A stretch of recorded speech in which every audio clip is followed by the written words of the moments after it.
शिव श्रद्धा भजन चैनल पे आप सभी लोग का स्वागत करती हूँ। और आज एक जो का गीत लेकर आई हूँ जो शादी ब्याह में गाया जाता है। आप लोग मेरे गाने को लास्ट से सुनिए, चैनल को लाइक और सब्सक्राइब करिए और कमेंट करिए। कामन सुगवा हो तू तो बड़ा जोग जाने लू, कामन सुगवा हो तू तो बड़ा जोग डाले लू।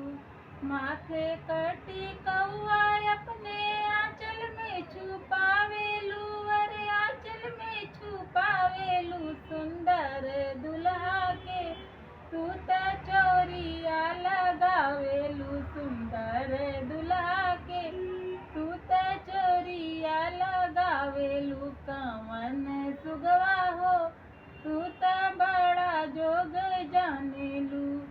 नाके कनथिया अपने आंचल में छुपावेलू, अरे आंचल में छुपावेलू। सुंदर दुल्हा के तू तो चोरिया लगावेलू, सुंदर दुल्हा के तू तो चोरिया लगावेलू। कामन सुगवा हो तू तो बड़ा जोग डालेलू।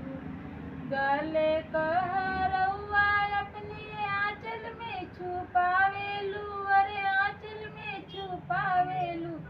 सुंदर दुल्हा के तू तो चोरिया लगावेलू, सुंदर दुल्हा के तू तो चोरिया लगावेलू।